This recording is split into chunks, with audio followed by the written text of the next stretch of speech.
সেই বন্ধুসকল, বিশ্বৰ প্ৰথমটো নিউক্লিয়াৰ এটেক আমি সকলোৱে হয়তো পঢ়িবলৈ পাইছোঁ।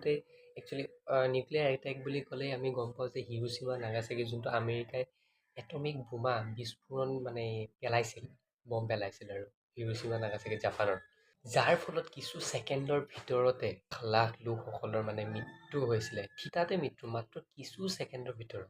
কথাটো ভাবিলে গাৰ নোম থিয়ৰি উঠিব, এনেকুৱা ধৰণৰ কথা য'ত কি কাৰণ আছিলনো তাৰে সেই যোনখিনি বাসিন্দা আছিলে বা জাপানৰ যিসকল লোক আছিলে, এনেনো কি ভুল কাম কৰিছিল যে আমেৰিকাই তাতে এটমিক বোমা পেলাবলগীয়া হ'ল? কি কাৰণনো আছে? বলকচোন জানো আজি ইয়াৰ বিষয়েনো কি কাৰণেনো আমেৰিকাই এনেকুৱা এটা পৰিস্থিতি ল'লে য'ত এটমিক বোমা পেলাই কিনে জাপানখন সম্পূৰ্ণৰূপে সেই চহৰখন নষ্ট কৰি পেলালে, আৰু যাৰ ৰেডিয়েশ্যন বহু বছৰলৈকে থাকিলে। সেই সময়তো লাখ লাখ লোকৰতো মৃত্যু হ'লেই, তাৰ পাছতো তাৰ ৰেডিয়েশ্যনৰ ফলত বহু লোকৰ বহু বেমাৰ, তাৰপিছত তাতে যোনখিনি বেবী জন্ম হয়, তো সেইবিলাকৰো ৰেডিয়েশ্যনৰ ফলত কি হয়, ভালদৰে গ্ৰ'থ নহয় বা নতুন নতুন কিবা এটা বেমাৰ হয়, মানুহবোৰ বেছি সময়লৈকে হয়তো জীয়াব নোৱাৰে। তেনেকুৱা ধৰণৰ বহু ধৰণৰ কথা আছে।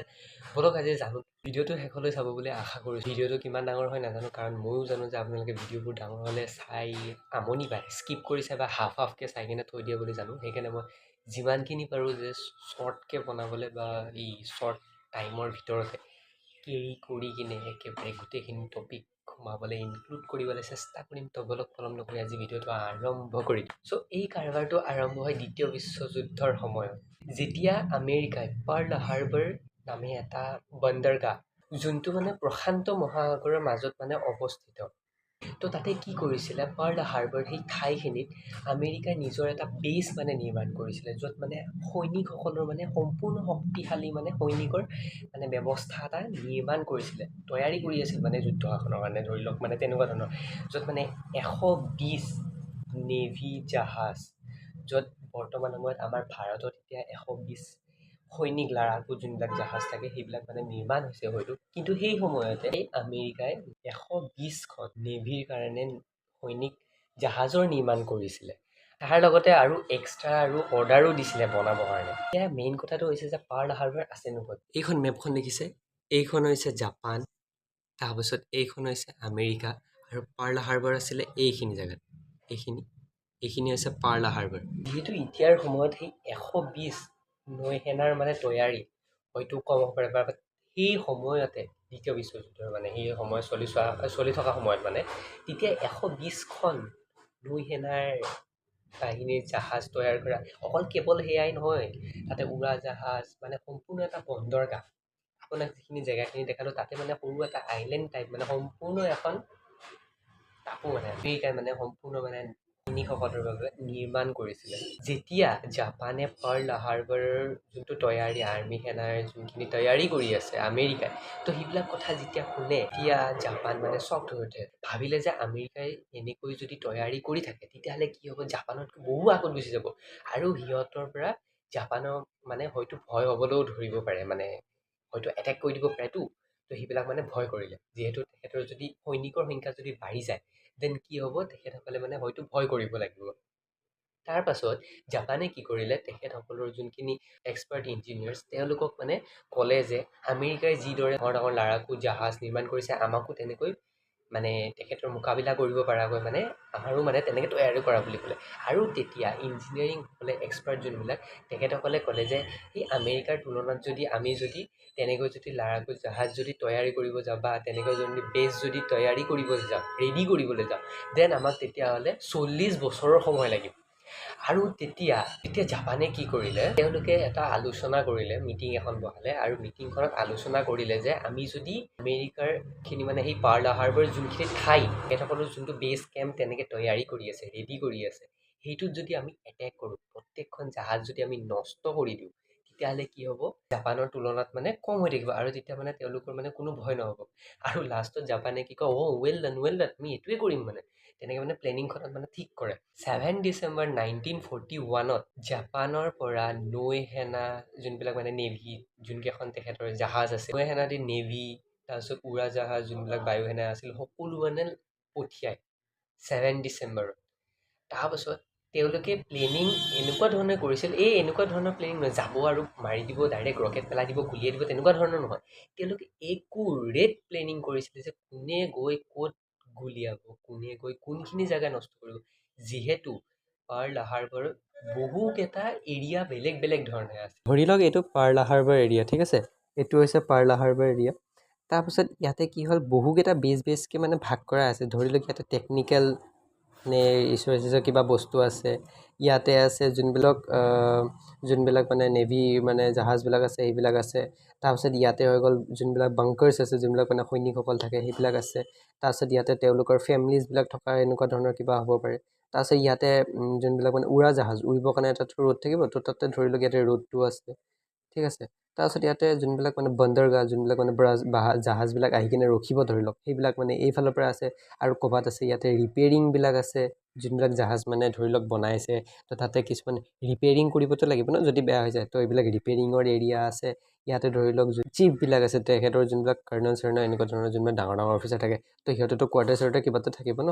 তো এইবিলাক ধৰি লওক তাতে ইয়াতে এইবিলাক মানে জেগাবিলাক মানে তেনেকৈ মানে পাৰ্টকৈ বেলেগ ধৰণে মানে বান্ধি থৈ দিছে। আৰু তাতে প্লেনিং কৰি গৈছিলে যে কোনে ক'ত গুলিয়াব, কোনে কোনফালৰ পৰা কোনখিনি জেগা নষ্ট কৰিব। কোনোবাই টেকনিকেল পাৰ্ট যোনবিলাক আছে তাতে গৈ কিনে এটেক কৰিব, কিছুমানে গৈ কিনে যোনবিলাক বেছ আছে সেইবিলাকত এটেক কৰিব, য'ত কেম্প আছে তাতে এটেক কৰিব। মানে সম্পূৰ্ণ টোটেলি এটা প্লেনিং। তাৰপাছত সেইদিনাখন 7 ডিচেম্বৰ 1941 ৰাতিপুৱা প্ৰায় 8মান বজাত জাপানৰ যিখিনি নৌ সেনা বা উৰাজাহাজৰ যোনখিনি সৈনিকসকল আছিলে মানে এটেক কৰিব আহিছেতো, তো তেওঁলোক মানে এটেক কৰিবলৈ আহে, ধুনীয়াকৈ আহে পাৰ্ল হাৰ্বাৰৰ ওপৰত, ঠিক আছে, আহি আছে। আৰু সেইবিলাক কথাৰ মানে কোনো মানে আন্দাজাই নাই আমেৰিকাৰ সেই পাৰ্ল হাৰ্বাৰৰ যোনবিলাক সৈনিকসকল আছিল বা তাৰে যোনবিলাক বেছবিলাক আছিলে, ঠিক আছে। তো এইবিলাক একো এটা গম নাপায়, মানে সম্পূৰ্ণ মানে গম নোপোৱাকৈ মানে এটেক মানে ছাৰপ্ৰাইজ এটেক এটা দিছে। তাৰপিছত সেই সময়ত ৰাতিপুৱা সকলোৱে হয়তো উঠি কিনে ৰাতিপুৱানো কি কৰিব, চবে ট্ৰেইনিং কৰিব বা কিবা কৰিব, হয় নাই। উঠি কিনে ব্ৰাছ কৰিব, ট্ৰেইনিং কৰি থাকিব, কিছুমানে গা ধুব যাব, কিছুমানে কিতাপ পঢ়িব। তাৰপিছত সেইবিলাক কৰি আছে চবে, আৰু এইবিলাকৰ কোনো আন্দাজাই নাই যে তেওঁলোকৰ ওপৰত এটেক হ'ব। তাৰ পাছত ওপৰেদি আহি কিনে পাৰ্ল হাৰ্বাৰত এণ্ট্ৰি কৰে, এণ্ট্ৰি কৰি কিনে একফালৰ পৰা গোটেইখন গুলিয়াই মানে ৰকেট মিছাইল পেলাই চব নষ্ট কৰি পেলাই। আৰু তাৰ পাছত জাপানীজসকলে ভাবিলে যে এতিয়া আৰু আমাৰ কোনো চিন্তা নাই, আমেৰিকা আমাতকৈ আগুৱাই থকা নাই, আমি তেওঁলোকৰ পৰা কোনো ভয় কৰিব নালাগে বুলি ভাবিলে। আৰু তাৰ প্ৰত্যুত্তৰত যেতিয়া আমেৰিকাই জাপানক সুধিলে যে তোমালোকে আমাৰ ওপৰতনো এনেকুৱা কিয় কৰিলা, আমিনো তোমালোকক কি ক্ষতি কৰিছিলোঁ যে তোমালোকে আমাৰ ওপৰত এনেকুৱা ধৰণে এটেক কৰিলা, বা আমাৰ পাৰ্ল হাৰ্বাৰত এনেকৈ এটেক কৰিলা কিয়, কি কাৰণে। এতিয়া সেইটো উত্তৰত জাপানে ক'লে যে আপোনালোকে আমাতকৈ আগুৱাই গৈছিলে সৈনিকৰ সংখ্যাত বা বেছৰ সংখ্যাত বা জাহাজৰ সংখ্যাত, সেইটো দেখি ভাল পোৱা নাছিলে। আৰু তেওঁলোকে সেইটো চিন্তিত বহুত হৈ গৈছিলে। আৰু তেওঁলোকে যেতিয়া ইঞ্জিনিয়াৰসকল সুধিছিলে যে আমি আমেৰিকাৰ যদি তুলনা কৰিবলৈ যাওঁ তেতিয়াহ'লে কিমান সময় লাগিব, তেতিয়া কৈছিলে যে 40 বছৰ সময় লাগিব বুলি কৈছিলে। আৰু তেতিয়া আমি ভাবিলোঁ যে তোমালোককো যদি তেনেকৈ এটেক কৰোঁ তোমালোকে আমাক আগবাঢ়ি থাকিব নোৱাৰিবা। তাৰপাছত জাপানে কয় যে এতিয়া তোমালোকে তোমালোকৰ সৈনিকৰ তৈয়াৰী কৰি থাকা, কোনো আপত্তি নাই, তোমালোকে যি বনাই থাকা এতিয়া আৰু, কাৰণ এতিয়া তোমালোকে সেই আগৰ পৰ্যায়লৈ আহিবলৈ তোমালোকৰ মিনিমাম 40 yearsৰ সময় লাগিব। আৰু এই কথা শুনি আমেৰিকাই মানে একেবাৰে খঙত মানে আগ বাবুলা হৈ গ'ল আৰু উত্তৰ দিয়ে যে তোমাৰ পৰিণতি মানে বহু বেয়া হ'ব বুলি ক'লে। আৰু তাৰপাছত আমেৰিকাই প্ৰতিশোধ ল'বৰ কাৰণে এটমিক বোমাৰ নিৰ্মাণ কৰে, আৰু বিশ্বৰ প্ৰথমবাৰৰ বাবে 1945 6 আগষ্টত হিৰোশ্বিমাত এটমিক বোমা বিস্ফোৰণ কৰে। আৰু তাৰ পাছতে ঠিক 3 দিনৰ পিছতে 9 আগষ্টত নাগাচাকিত এটমিক বোমা পেলায়। আৰু মাত্ৰ এটমিক বোমাটো পেলোৱা কিছু ছেকেণ্ডৰ পিছতে, মানে 39 ছেকেণ্ডৰ ভিতৰতে সম্পূৰ্ণ 1,40,000 লোক সেই সময়ত সেই চহৰকেইখনত আছিলে, আৰু সম্পূৰ্ণৰূপে ছাৰখাৰ মানে জ্বলি একেবাৰে মানুহৰ কোনো মানে অস্তিত্বই নাই তাতে, যে বিচাৰিব কোনটো কাৰ হয় মানে বডি, কাৰ কোনটো বডি, মানে একো বডিটো বাদে দিয়ক, চহৰখনৰে অৱস্থা নাই। কিছুমান এনেকুৱা ধৰণৰ হৈছে যোনবিলাক য'ত বহি আছিলে তাতে মানে চাপি গৈছে, মানে তেওঁলোকৰ যোনটো ছায়াটো মানে সেইটো মানে তাতে অকল খালি চাপি আছে, বডি চডি একো নাই। আৰু তাৰ ফলত কিছুমানটো এটমিক বোমাত মৃত্যু হ'ল, ঠিক আছে। তাৰ পাছত তাৰ ৰেডিয়েশ্যন যোনটো বহুসকল লোকৰ মানে বহু বছৰলৈকে তেনেকৈ মানে মৃত্যু হয়। সেই বম পেলোৱাৰ পিছত মৃত্যু হোৱা নাছিলে, বাট লাহে লাহে কিছুমান বেমাৰ দেখা দিলে, তাতে যদি বেবী যদি জন্ম হয়, কেঁচুৱা যদি জন্ম হয়, দেন তেতিয়াহ'লে সেইবিলাক মানে নৰ্মেল বেবী জন্ম হোৱা নাছিলে মানে। ধৰি লওক কিবা বেমাৰ হৈ যায়, পতককে মৰি যায়। মেইন কথাটোলৈ আকৌ উভতি আহোঁ, 9 আগষ্ট যেতিয়া হিৰোশ্বিমা নাগাচাকিত বম চম পেলাই আৰু তাৰপাছত কি সম্পূৰ্ণটো জেগাখিনি শেষ হয়। তাৰপাছত জাপানীজসকলে মানে ভয় কৰে আৰু তাৰপাছত কি কৰে, আমেৰিকাৰ ওচৰত মানে চাৰেণ্ডাৰ কৰে। আৰু সেই সময়তে 2 ছেপ্টেম্বৰ 1945 ৱৰ্ল্ড ৱাৰখন শেষ হৈছিলে। ছেকেণ্ড ৱৰ্ল্ড ৱাৰ, যোনখন দ্বিতীয় বিশ্বযুদ্ধ, সেইখন শেষ হৈছিলে। কি কৰিছিলে, এটমিক বোমা একচুৱেলি কিয়নো বিস্ফোৰণ কৰা হৈছিলে, মানে কিয়নো আমেৰিকাইনো জাপানতো কিয় পেলাইছিলে এটমিক বোমাটো।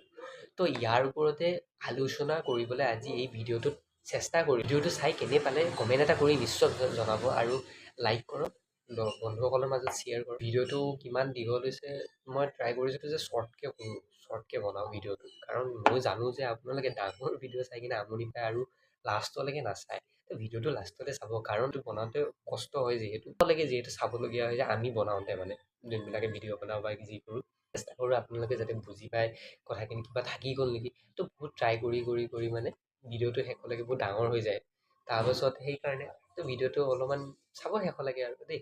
তাৰপাছত দুদিনমান আমনি লাগিব আৰু তাৰপাছত লাহে লাহে লাহে লাহে মোৰ ভিডিঅ'বোৰ চাই কিনে মানে লাহে লাহে আদত হৈ গ'লে তাৰপাছত আৰু পাৰিব দিয়ক চাবলৈ। আৰু লগৰসকলৰ মাজত এই ভিডিঅ'টো শ্বেয়াৰ কৰক, আৰু যদি ছাবস্ক্ৰাইব কৰা নাই তেতিয়াহ'লে চেনেলটো তলত ছাবস্ক্ৰাইব বাটনটো টিপা আছে যে ব্লেক কালাৰকৈ, সেইটো টিপি দিয়ক আৰু ছাইডত থকা বেল আইকনটো ক্লিক কৰি দিব দেই।